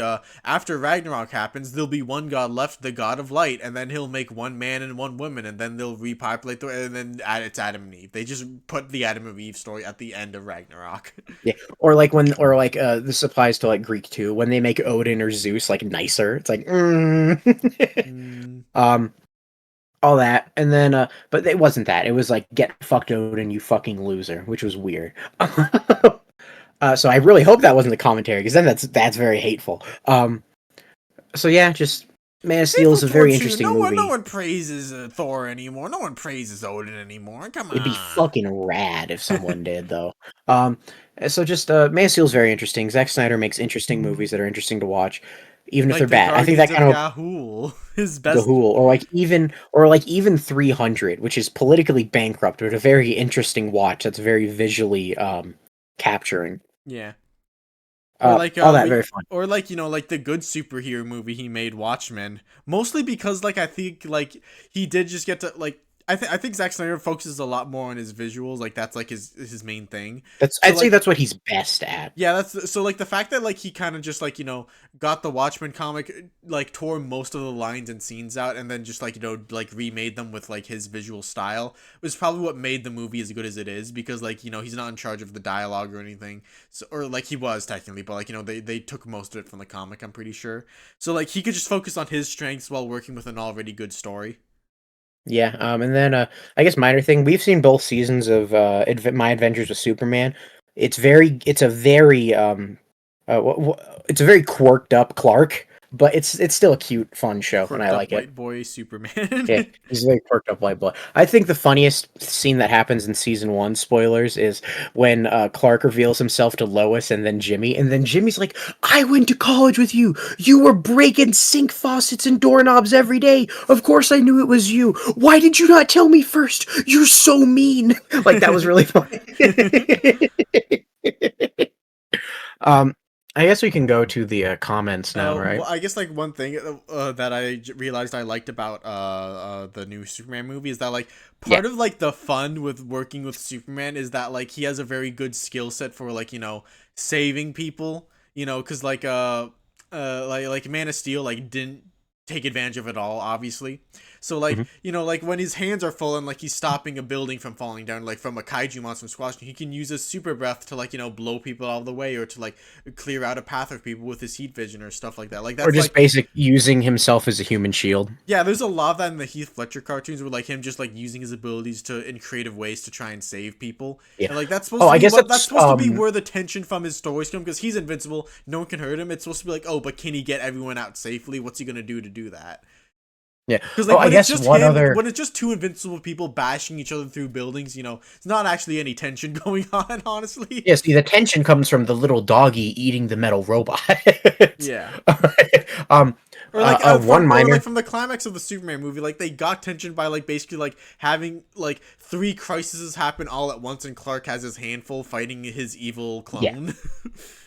Yeah.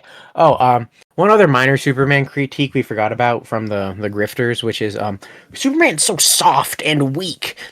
He lost to a clone of himself that was personally trained by a man who hates Superman so much he invented a program for every possible situation, including again like more Lex's petty thing. The fact that Lex added a kick him in the dick command is like, God, that's so funny. Yeah. He's such a petty ass. And then like my counter to that is like they say the original Superman was great. In the original Superman, he almost dies by drowning in a pool and has to be saved by Lex's girlfriend. He had to beg a woman to get him No, out of he that. literally had to beg her to save him. I know. Just At least in this one, he was defeated by mass social media propaganda and had to be saved by Mr. Terrific, Metamorpho, and Lois. like it is just like the like you're pretending to care criticism kind of thing. You're just pretending Yeah, to care. yeah, you don't care. Anyway, comments. First one, Puff. Who are your Mount Rushmore? One more thing. I guess like the one bad thing I have to say about the new movie is just that like I think there was like exactly like 2 or 4 too many jokes, like 3 or 4 too many jokes. And Like then I had a similar joke where I didn't say that, but I said there were a few jokes who went on slightly longer than they needed to. yeah. Well, Which is anyway, fine. It's I James Gunn. liked He's a most of the comedy humor guy. in the. Some jokes won't land. I liked most of the humor in the movie. I'm glad that this is the tone they're going for. I just wish that there's a tiny, weeny bit less in my ideal version of the movie. I guess I should. Yeah, it's fair. And then all right, first puff. What's funny is they said who are your Mount Rushmore of superheroes, but then they say theirs are Spider-Man, Hulk, Batman, and Superman, which is just the correct one, right? Like, isn't that just the correct one? So by Mount Rushmore, do you mean like my 4 favorite, or just who I think the 4 most important, biggest I boys don't know, are? because like if it's the 4 biggest, the only change you could make is you could argue the MCU has slaughtered Hulk's perception in common public so much that he might have to be replaced with Iron Man. Yeah, I guess if I should say like my 4 favorite Superboys, I guess like pertaining just to the comics is Superman, Batman, Hulk, and Spawn. That's my Nice. Mount Rushmore. I don't really read comics. I don't really watch that many shows, so I don't have an interesting opinion here. I like recently all the superhero stuff I've really consumed outside of popular movies is like My Adventures with Superman and the Spectacular Spider-Man show, which was really good by the way. Yeah. Um, I think Too bad that's it the got reason canceled. why Spider-Man is like considered like is so great. I think he's been had like the most successful adaptations overall. He's Like got a lot of good TV yeah, shows. like a lot of great TV shows. The Sam Raimi films are great. His MCU movies have been pretty good for the most part, I think, so far. We skipped a certain thing there, but don't worry about Yeah, I know. that. Well, even the Amazing Spider-Man, like that's like what I would say is the lowest point. Even then, I don't think the movies are terrible or god awful or anything. No, they're not They're god much awful. better than most of what like the DC cinematic universe was before. Oh, dude, considering what they did with Spider-Man movies after that, like Venom 3 and Madam Web, that was a high point. Um, yeah. All Yeah, right, and next we obviously have Spider Verse is amazing and great, and like the prettiest, coolest looking movie ever made. oh yeah, Spider-Verse. I love Spider-Verse. I can't wait for the third one. Then we have what are your thoughts on James Gunn referencing the John Bird run? You talked about that, Yeah, you so we're can good there. definitely And then tell that like he took inspiration from it because like there's a lot of scenes with like Clark, you are an alien, but you're human. You're an American citizen. You're a cool guy. Wink. oh wait, Puff, we forgot the And biggest critique against this movie. oh, what's that? James Gunn didn't know Superman's middle name. Oh my God! How could he not know his middle name? No, He no, was no. I that he was love this. named after Pa Kent Wah. You know, what I loved about this is all the replies like, I can't believe this. Any true Superman fan would know. So I asked you, a man who reads Superman, in call, hey Puff, what's Superman's middle name? And you're like, I have no idea. It's like And we looked it up. I read all of Man of Tomorrow. I read Superman for all seasons. I've read Super All Star Superman. I've read a few Action Comics here and there. I had no idea what his middle name was. And then I looked it up and he has three. It's like Jonathan, Joseph, and Jerome. And it's like those are all very generic white man names. What's funny is like unless the character is like Monkey D. Luffy, knowing their middle name or not doesn't pertain to if you understand or care about the character or not. It pertains to if you wikied useless garbage or not. Yeah, it's just like it's one of those pretending to care criticisms. It's just like, Yeah. oh, you don't know the Next, trivia. yeah, it is. You're dismissed. What are your thoughts on the Jor-El message being real? This is something we've been saving, which is Puff and I realized this yesterday.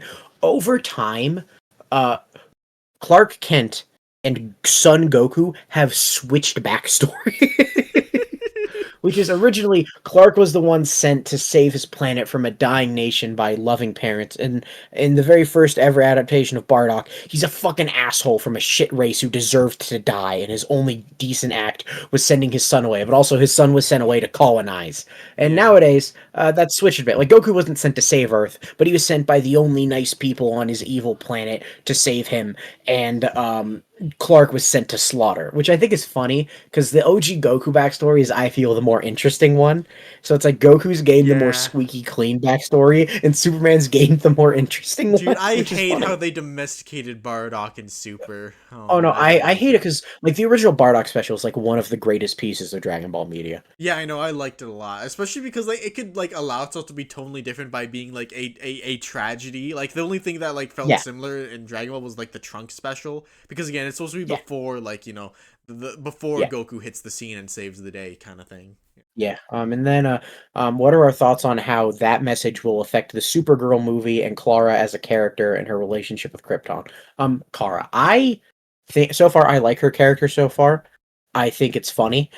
She did like introduce the only real plot hole in the movie. It's like, how did Clark like not ask her about his parents and stuff? And Like, then James Gunn just said he didn't ask, which yeah, is a I know, but funny like it feels answer. like realistically he would have had like tons of questions No, for. I feel like we'll get a real answer in the Supergirl movie though, because that's the next movie. Yeah, I heard some people And it's say probably that going to like the be reason. along the lines of she didn't know that much. Yeah, no, like either she didn't know that much about the her aunt and uncle, or I heard some people predict they might go the route of like the reason why she was drinking and partying is because she's trying to like get past her grief of being because she had to live through the death of her planet as a Yeah. teenager, and And that like and wasn't like great.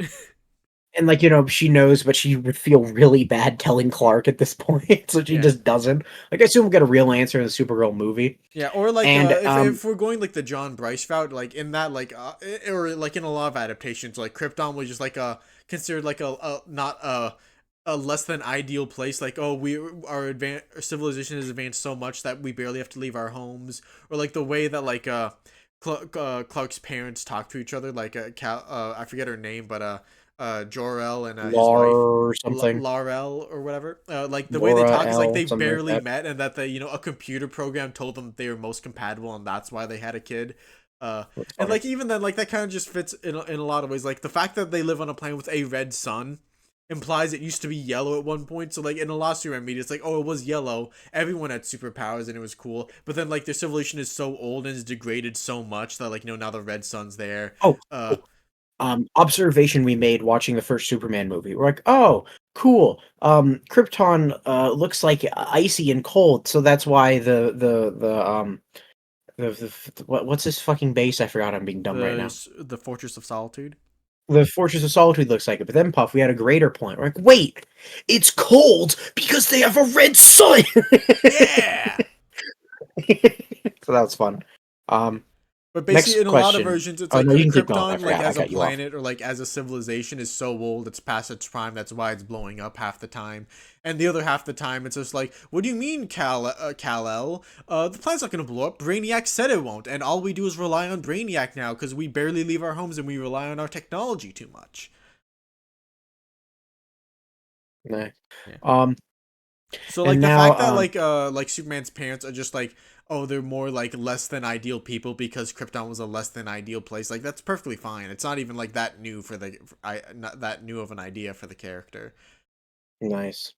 It's funny because I always like whenever people said like, ah, dude, Invincible's like a deconstruction of like, no, this isn't a deconstruction of Superman. It's just, what if Superman's dad was General Zod, and now we have James Gunn's movie, which is like, what if Superman's dad wanted him to be General Zod? That's funny. All right. Next, were you two as shocked as I was about the Israel-Palestine parallels? Not really. I was kind of spoiled about it before the movie, being like, oh damn, this movie's That like, was that was a big Twitter thing. yeah. I don't care. Neat. I mean, cool. It's nice. I I guess it remember just didn't when, surprise yeah. me. The thing that surprised me is as soon as I left the movie, there was a Palestine rally happening in the streets, and I'm like, That's damn. rad. Uh, next is I think that while the film has some issues with pacing and mixed messages, and the unnecessarily long river scene, I guess that fight could have been shorter. I don't really I care. love the It's the scene where best. like he's trying his best to save the baby, and they're just Oh, like that trying is to dunk. They're hilarious. trying to like kick him into the river and kill the baby along with him. It's like they really don't. I loved how comedically evil the villains were. It was No, they were great. delightful. This is the best Superman to come to the big screen since Christopher Reeves. I think he's better than Christopher Reeves at this point. He's everything you want to get out of the character. I would consider this the most well-rounded portrayals. We've seen him get mad, sad, insecure, driven, and goofy. That's true. We've gotten to see him and like actual feel emotions. Yeah, that's what I mean when I say like it feels like the Superman I like from the comics finally got a movie, because like he'll have that range of emotion and not just be a brooding plank of wood, or just like the I'm the good guy who's gonna save the day, which Mhm. is kind of like what Um, Reeves was most of the time. they bring up they bring up the point on how we didn't get to see much of Superman being Clark, but while that's disappointing, that's also kind of the point of how like he's the same no matter what he's doing. Yeah, I was born in the '90s. My Superman was the animated series and Justice League stuff. hell yeah. Um, that portrayal does not fully embody a lot of Superman's greatest traits the way this movie does. All right. I think this movie had a great Lex. I agree. I know a lot of people want him to be more physically imposing. I don't care if he is or not because he's never going to be more physically imposing than Superman.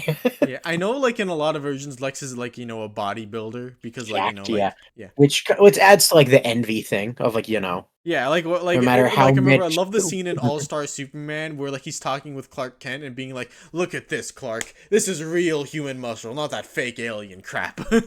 Which is funny. It's like, yeah, it shows another way of his envy. So I do like that. My main issue is the voice. I think the perfect Luthor voice was Clancy Brown's. So basically, like, this Lex does have a higher voice, but I don't mind because this Lex also kind of leans more into the like snide billionaire. Like Puff, you and I talked about this. It being called Luthor Corp, and also his workers doing so much. It's kind of up in the air of how smart this Lex is. Yeah, that was one thing I wish. Like another thing I wish got more focus is like how much was his doing? Because like, did he build the teleportation device, or was it just like that guy like in the near the end of the movie who was like, "This is a bad idea, Lex." Like, because like That's interesting, and I'm so I used think to it'll be Lex explored literally later. being smarter than Batman that like I'm unsure of like how much like are they pulling the like, oh, he over relies on his money and his inheritance and his workers and stuff, and how much I think just leaving that vague is cool because it could be he is a hack and that could be funny, or it could even be as basic as like that could be another part of his envy and hatred, which is the fact that the company is his last name and not his first name means that people might think he's a nepo baby, and even if he's not, the mere possibility would piss him off. yeah. Oh, dude, you should remind me of the criticism toward the movie. That's totally valid. Why would Lex cry at the end of the movie? I mean, he's just going to Because he jail. was With his angry, resources, he can frustrated easily break boy. out. He can easily bail himself out of prison. Ugh, he should I not be assume he will. I assume he will It's because such a that's how weird Superman criticism works. because, like, do you not remember the scene? Like, he's crying because he lost, and that hurt his Yeah, ego because he has a yeah, huge. he's angry. Yeah, Puff, and I remember another critique people said, which is just a lie, which is every man cries in this movie. that's not true. Clark, Metamorpho, and Lex all cry, but Did Guy Gardner um, cry? Guy Gardner did not cry, from what I know, Did and then Mr. Mister Terrific Terrific did ever cry? not from what I know, and Did Pa Kent Mister ever Terrific, cry? he may have cried a little bit when he was giving the speech to Clark. I can't Yeah, remember. I remember like Ma Kent was like, "Oh, mush, you're always so soft with Clark." So like maybe he was crying a bit in that scene and I forgot. But the main thing is like, no, they don't. Mr. Terrific gets like the third most screen time out of any man in the movie, and I'm pretty damn sure he doesn't cry. Yeah, he's Just like more poker face the whining whole and movie. postulating. Yeah. Um. Let's see here. In terms of writing and performing, a recklessly brilliant hater, he's perfect. All right.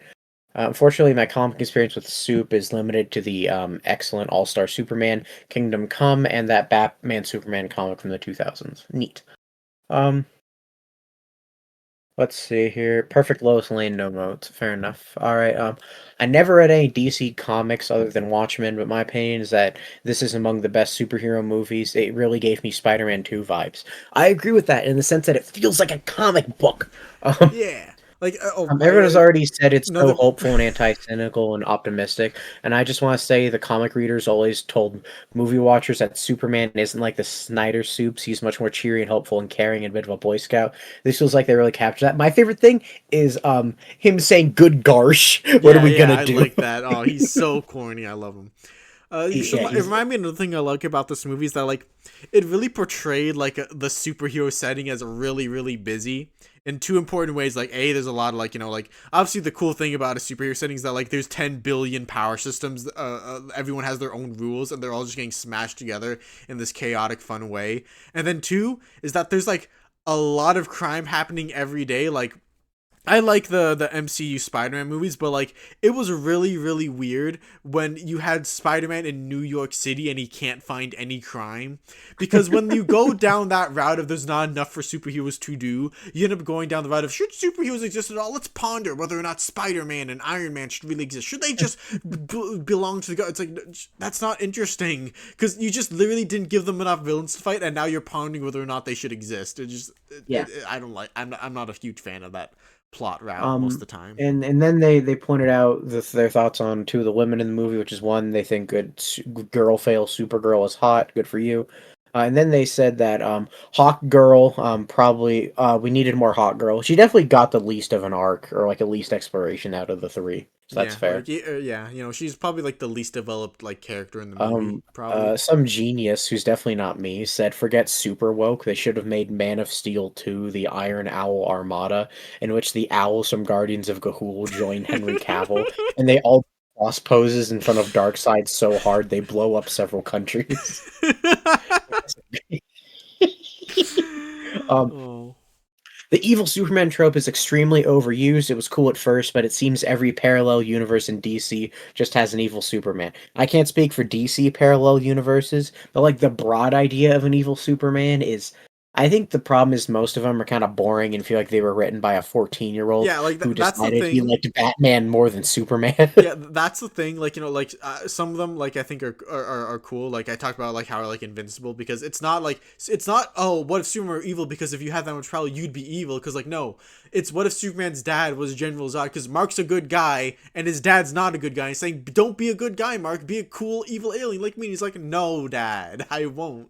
Yeah, Or like and the then thing I is, like like a lot of them like are either like they just make Superman Lobo or General Zod, which doesn't work as like a super deconstructive or subversive thing, yeah. because like you literally just took one of the two most famous Superman villains and just like said this is Superman now. It's like, but basic Superman lore responds to this idea like, oh, of course Superman would be like General Zod and want to take over the planet. It's like, but no, Superman's story 101 is this is what a good person would do with superpowers. This is what a bad person would do with superpowers.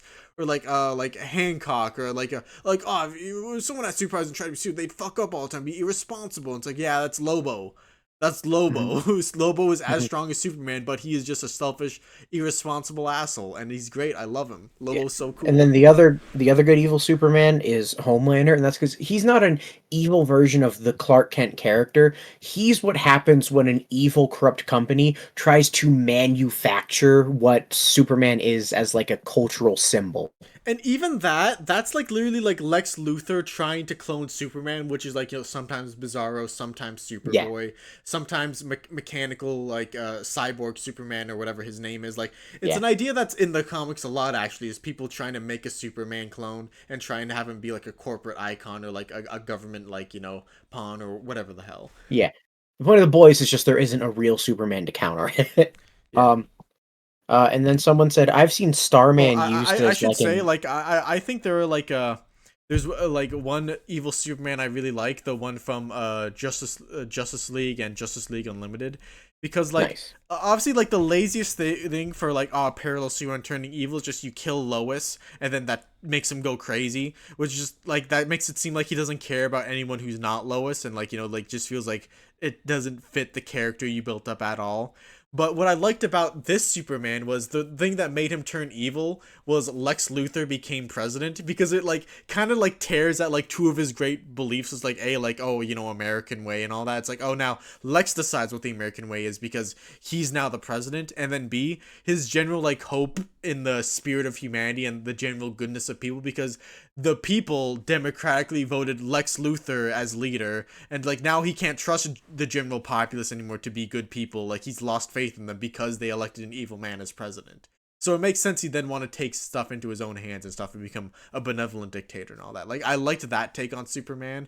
I think they did a good enough job with it, and didn't have any obscenely stupid things in it.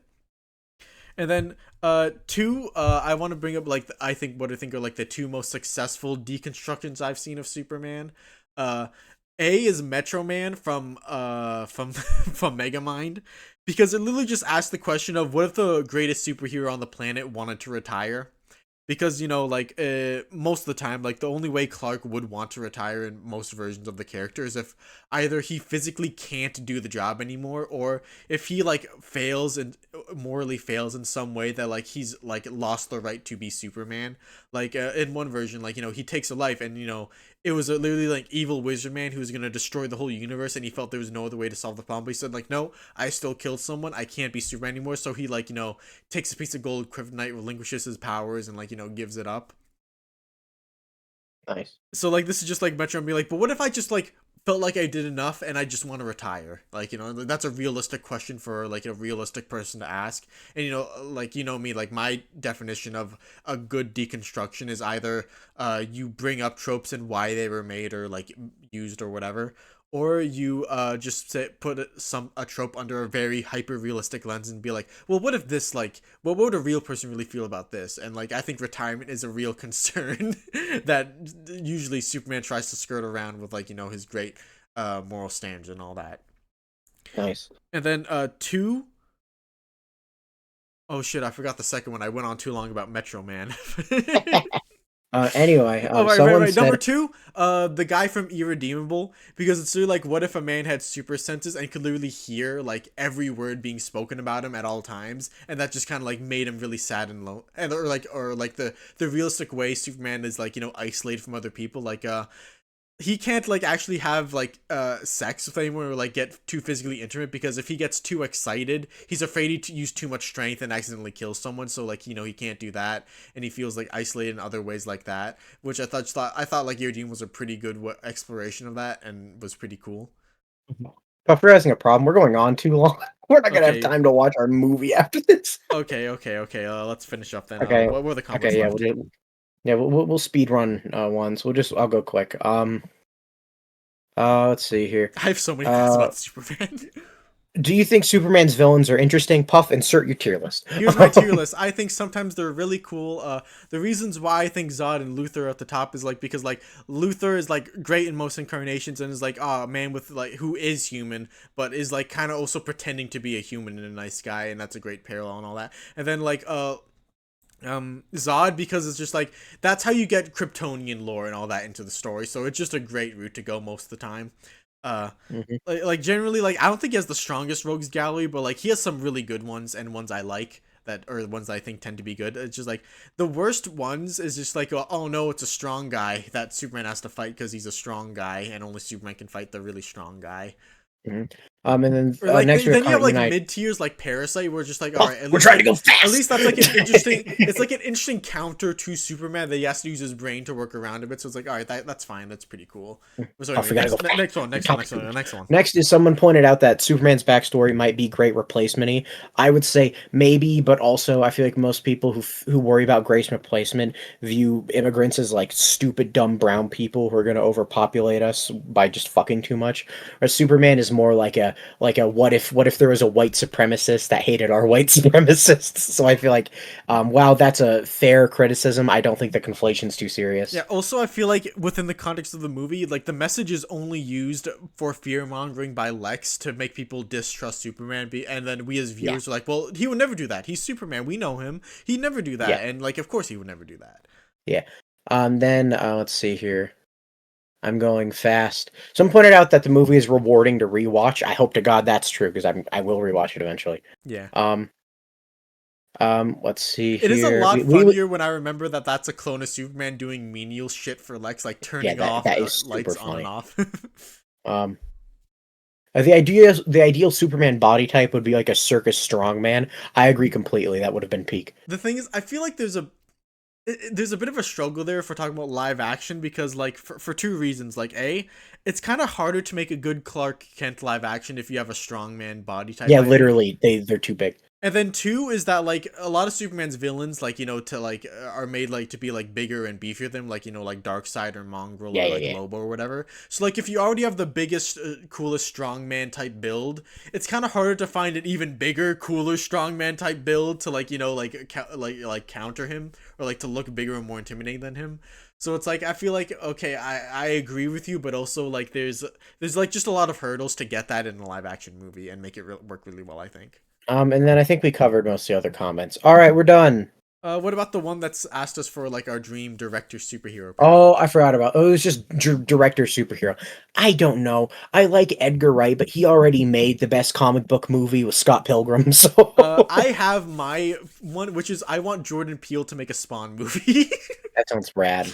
Because like you know, like he's like a horror guy, and Spawn is a really scary demon guy. So like just seeing like how he'd work with like his image and all that would be cool. And also he loves putting societal commentary into his movies. And Spawn is like you know, a black guy who like lost his face and now he's having an identity crisis, and then he goes on to be a protector of the hobos. So you know, there's already a lot to work with there. Like his main superhero ring is just protecting homeless people. Nice. Yeah. All right, we're done. We'll probably All talk right. about Magi or Naruto next week. Goodbye. Yeah. Goodbye.